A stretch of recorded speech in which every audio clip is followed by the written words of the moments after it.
வந்திருக்கும் பத்திரிகை நண்பர்கள் அனைவருக்கும் வணக்கம். Thank you for coming. அரண்மனை 4 என்னோட 6வது படம். சுந்தர்னா கூட என்னை தமிழ் திரையுலகில் இசையமைப்பாளராக அறிமுகப்படுத்தியது அண்ணன் தான். அதுக்கப்புறம் தொடர்ந்து இயக்குனராகவும் நடிகராகவும் அறிமுகப்படுத்தியது அண்ணன் தான். ஸோ அவர் என் மேலே இன்னும் வச்சுக்கிட்டு இருக்க நம்பிக்கைக்கு என்னுடைய முதல் நன்றியை தெரிவித்துக் கொண்டு, அரண்மனை 4 1, 2, 3 எப்படி மிகப்பெரிய வசூலில் மிகப்பெரிய வெற்றி படங்களாக அமைந்ததோ, அரண்மனை 4ம் மிகப்பெரிய வெற்றி படமாக அமையும் அப்படின்னு வேண்டிக்கிறேன். 5, 6, 7, 8ன்னு தொடர்ந்து அமைந்து கொண்டே போகும்னு முன்கூட்டியே வாழ்த்துக்களையும் தெரிவிச்சுக்கிறேன்.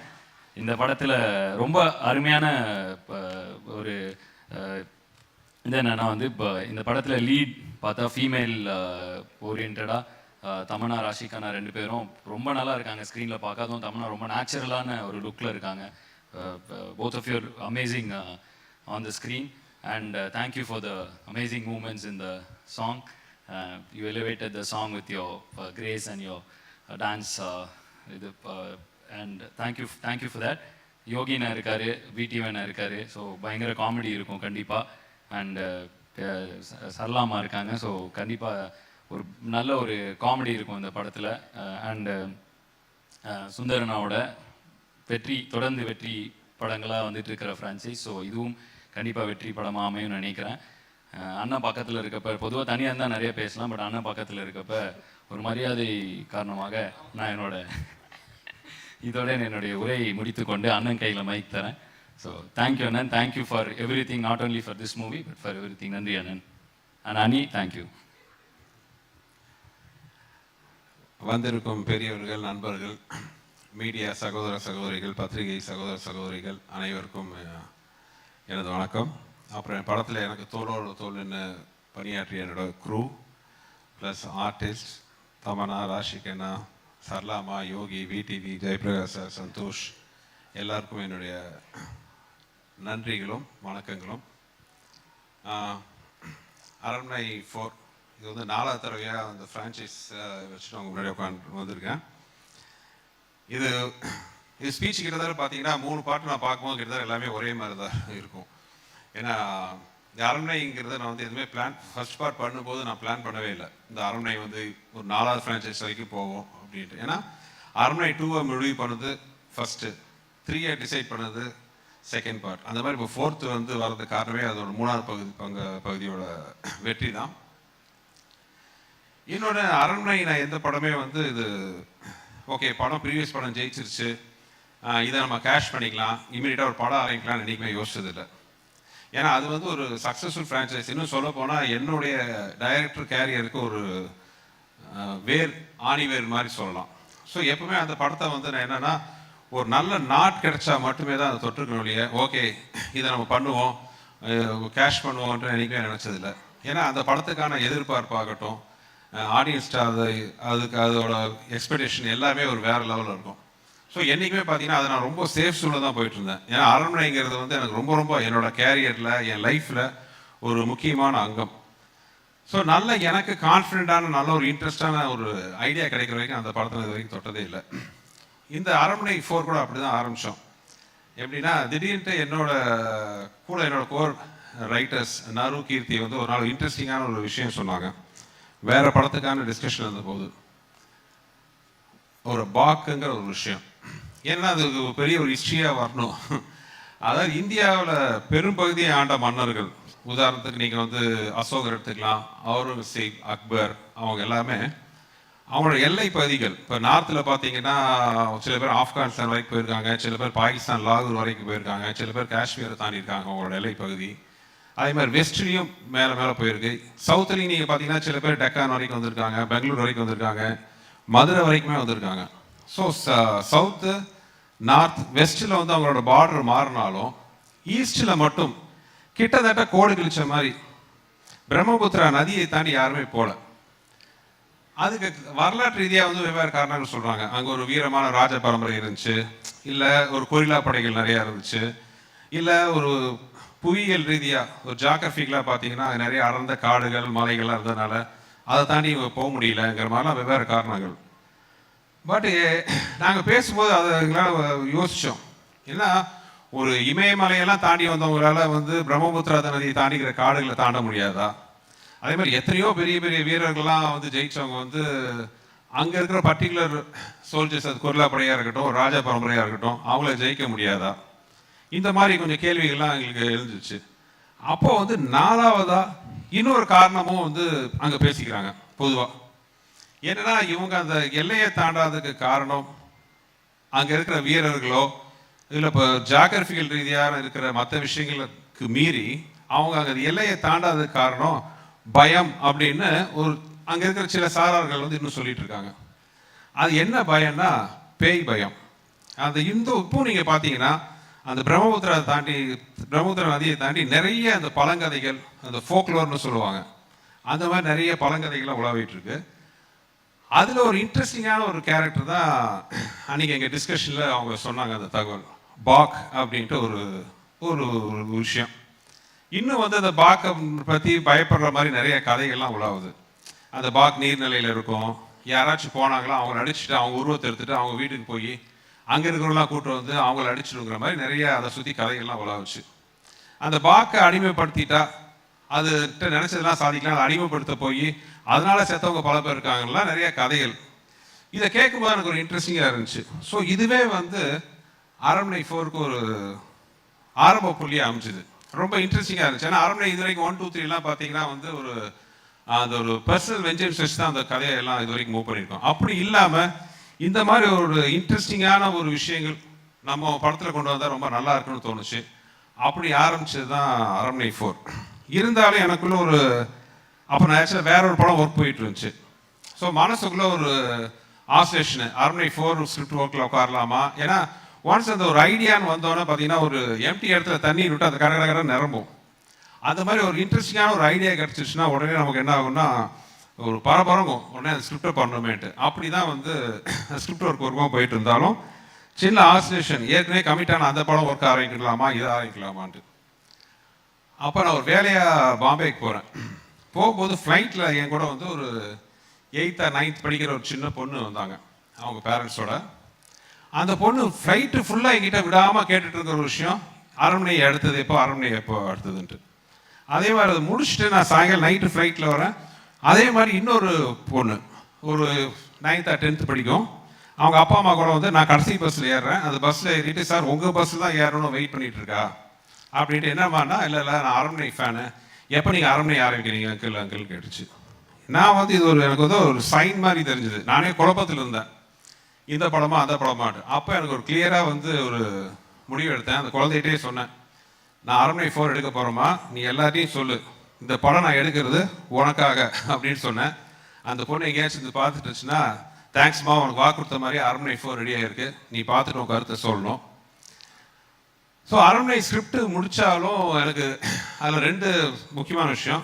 அதுக்கான ப்ரொடக்ஷன் பார்த்தீங்கன்னா எனக்கு என்னுடைய மதிப்புக்குரிய என்னுடைய மூத்த அண்ணன் ஏசி சண்முகம் சார், அப்புறம் ஏசிஎஸ் அருண் தம்பி, அவங்க 2 பேர்ட்டையும் இந்த மாதிரி ஐடியா சொன்னால் முதல்ல கதையை கேட்க மாட்டேன்ட்டாங்க. ஏன்னா அவங்க வச்சதுக்கு எம்எல்ஏ வச்சதுக்கு நம்பிக்கை எப்படி, என்ன கதையெல்லாம் கேட்டு நம்ம பண்ணுவோம். இல்லை நான் கதை சொல்கிறேன்ட்டு என் கேரியரில் இப்படி ஒரு கதை எந்த ப்ரொடியூசரும் கேட்டதில்லை. ஏன்னா கதை சொல்லி 5-6 நிமிஷத்தில் அருண் நிறுத்திட்டாரு. இல்லை நிறுத்துங்க, நீங்கள் ஃபுல் கதையை சொன்னால் எனக்கு படம் பார்க்கும்போது இன்ட்ரெஸ்ட் இருக்காதுன்ட்டு. இந்த மாதிரி எல்லா ப்ரொடியூசரும் டைரக்டர் சொல்கிறா எவ்வளோ சந்தோஷமாக இருக்கும்னு நினச்சேன். ஸோ படம் இன்னும் பார்க்கல, தம்பி பார்த்தவெல்லாம் நல்லபடியாக சொல்லுவாங்க, பிடிக்கும்னு நம்புகிறேன். ஏன்னா இந்த படத்தில் வந்து இது வரைக்கும் அந்த அரண்மனையோட ஒரு பிரமாண்டமான பொருள் செலவு, பிரமாண்டமான விஷுவல்ஸ், சிஜி எல்லாமே ரொம்ப பிரமாண்டமாக இருக்கும். அதுக்கு வந்து இந்த மாதிரி ஒரு நல்ல ப்ரொடக்ஷன் ப்ரொடியூசர்ஸ் கிடைக்கலன்னா வந்து என்ன மாதிரி இயக்குநர்களுக்கு வந்து அது பண்ணுறது முடியாத காரியம். நான் என்ன பண்ணணுனாலும் உங்கள் சுதந்திரம். அவங்க இது வரைக்கும் இந்த நிமிஷம் வரைக்கும் இந்த ப்ரோக்ராம் ஃபங்க்ஷன் வரைக்கும் அவங்களுக்கு வந்து ஒரு விஷயம் என்கிட்ட கேட்டதில்லை. தேங்க்ஸ் தம்பி, அப்பாவுக்கும் என்னுடைய நன்றி. அப்புறம் இந்த படத்துக்கு மிகப்பெரிய பில்லராக இருந்து எனக்கு சப்போர்ட் பண்ண மதன் சார், அவர் இல்லைன்னா வந்து இந்த ஃபங்க்ஷனே இந்த அளவுக்கு இந்த மாதிரி பெருசாக நடந்திருக்காது. So thanks Madan sir. அப்புறம் ஸ்கிரிப்டை ஆரம்பித்தோம். எனக்கு இருந்த ஒரு மிகப்பெரிய ஃபஸ்ட்டு பெரிய ஒரு சவால் என்னென்னா படத்தோட முக்கியமான, ஏன்னா படம் வந்து ஃபீமேல் சென்ட்ரிக், எல்லா அரண்மனையிலையும் பார்த்தீங்கன்னா 2 ஹீரோயின் இருப்பாங்க, ஃபீமேல் ஓரியன்ட். பெரிய சவாலாக முதல்ல இருந்தது வந்து இந்த ஹீரோயின் கேரக்டரில் யார் வர போகிறாங்க? 2 ஹீரோயினில் ஒரு ஹீரோயின். ஏன்னா வழக்கமான ஹீரோயின் கேரக்டர் அது கிடையாது. ரொம்ப சவாலான கேரக்டர், ரொம்ப பெர்ஃபார்மன்ஸ் ஓரியன்ட். அப்புறம் அந்த கேரக்டர்கிட்ட பெரிய சவால் என்னென்னா, அந்த கேரக்டரை பார்க்கும்போது பயமும் வரணும், பரிதாபமும் வரணும். It should be more, it should be scary at the same time, it should be very sentimental at the same time. அப்புறம் இன்னொரு விஷயம் என்னன்னா, அந்த கேரக்டர் குழந்தைக்கு ஒரு அம்மா. இந்த மாதிரி ஒரு விஷயத்துக்கு ஒரு சவாலான கேரக்டர் அம்மாவா நடிக்கிறதுக்குன்னா எந்த ஹீரோயினும் வந்து கொஞ்சம் யோசிப்பாங்க. ஆனால் தமிழ்நாட்டை கேட்டோன்னா முதல் வேலையாக வந்து அவங்க லைன் கேட்டோன்னே she was so much interested. எனக்கு உண்மையாக ஆச்சரியமாக இருந்துச்சு. நான் ஒத்துக்கிட்டோன்னே ஃபென்டாஸ்டிக்காக பண்ணியிருக்காங்க இந்த படத்தில். நானே எனக்கு வந்து பொதுவாக வந்து நான் படம் பண்ணி ஆர்டிஸ்ட்டை பார்த்ததில் காட்டி படத்துக்கு முன்னாடியே காட்ட மாட்டேன். ஒரு ஆர்டிஸ்ட்டுக்கு ஃபோன் பண்ணி இந்த படத்தில் நீங்கள் நல்லா நடிச்சிருக்கீங்களோ அது மாதிரி இன்புட்லாம் கொடுத்ததே இல்லை. ஃபர்ஸ்ட் டைம் நான் தமிழ்நாடு இந்த படத்தோட ஸ்டில்ஸ் அனுப்பிச்சு you shock all of us அப்படின்ட்டு ஒரு மெசேஜ் அனுப்பிச்சேன். ஏன்னா படம் பார்த்து க்ரூவில் இருக்கிற டெக்னீஷியன்ஸ் வரைக்கும் எல்லாருமே வந்து ஆச்சரியப்பட்டது the other side of Tamannaah அப்படிங்கிறத பார்த்து. ஏன்னா ஆடியன்ஸே வந்து இந்த தமன்னா புதுசாக இருப்பாங்க. தமன்னாவை கமர்ஷியல் ஹீரோவாக பார்த்துருக்கோம், ஃபைட்டிங் ஹீரோயினாக பார்த்துருக்கோம். பட் இது வந்து ரொம்ப ஒரு சென்டிமெண்டல் எமோஷனல் ஹீரோயினாக பெர்ஃபார்மன்ஸ் ஓரியன்டாக பார்த்தது வந்து இந்த படம் தான். இன்னும் சொல்ல போனால் இப்போ நீங்கள் ஒரு சாங் பார்த்தீங்க. ஆக்சுவலாக வந்து அந்த சாங்கே நான் படத்துலேருந்து தூக்கலாமான்னு நான் யோசித்தேன் ஒரு செகண்டு.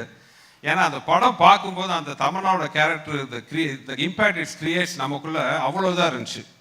ஸோ தமன்னா அப்படி ஒரு கிரியேட் இம்பேக்ட் பண்ணிட்டு எண்டில் வந்து டக்குன்னு ஒரு மாஸ் சாங் போடணுமான்னு யோசித்தேன். அப்புறம் ராஷிக்கு நான் திட்டுவாங்கன்ட்டு அந்த சாங் அப்புறம் பண்ணிட்டேன். அந்த அளவுக்கு தமன்னாவோட கேரக்டர் அவ்வளோ அருமையாக இருந்துச்சு. தேங்க்ஸ் தமன்னா. ஏன்னா ரொம்ப கஷ்டப்படுத்தணும் அவங்கள. ரோப்பில் தொங்க வச்சு தரையில் தரன்னு இழுத்து ரொம்ப ரொம்ப கஷ்டமான ஒரு பெர்ஃபார்மன்ஸ் பண்ணுறதுக்கு ஒரு கஷ்டமான கேரக்டர் ஒரு ஆர்டிஸ்டாக. ஏன்னா ஹீரோயினாக பார்த்தீங்கன்னா அவங்களுக்கு ஒரு நல்ல கம்ஃபர்ட் ஜோனில் இருப்பாங்க நடிக்க வைக்கிறது எல்லாமே. இந்த படத்தில் கம்ஃபர்ட் ஜோனே கிடையாது.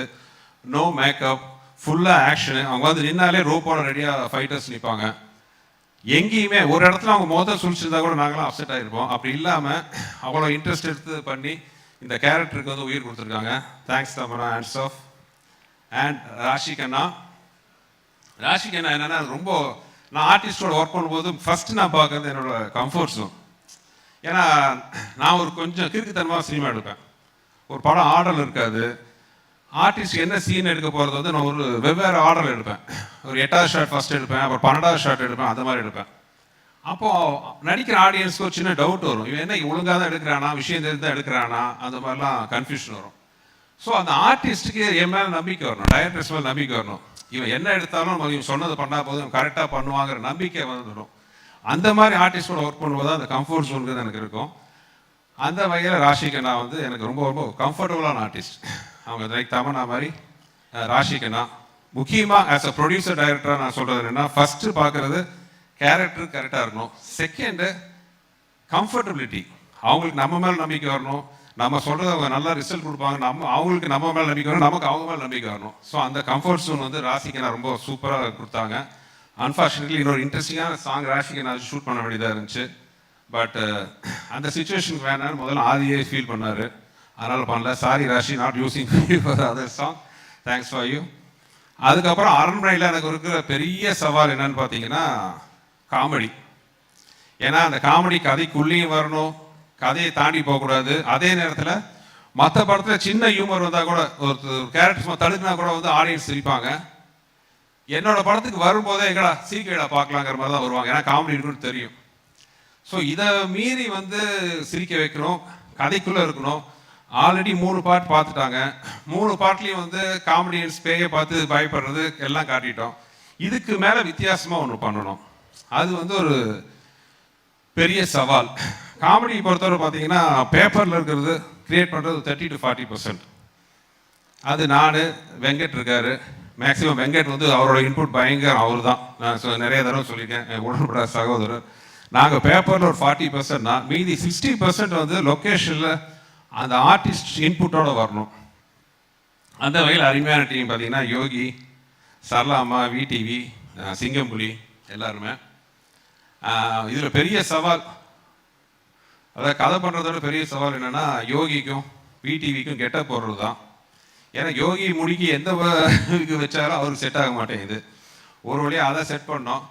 இன்னொரு லைஃப்பில் பண்ண பெரிய பொய் என்னென்னா, பிடிவி சாரை பார்த்து கொஞ்சம் மீசி எடுக்க சொன்னேன். அவர் முதல்ல தயங்கினார். என்னடா பண்ணுறதுன்ட்டு டகால் என் படத்தோட பழைய டைலாக் தான்.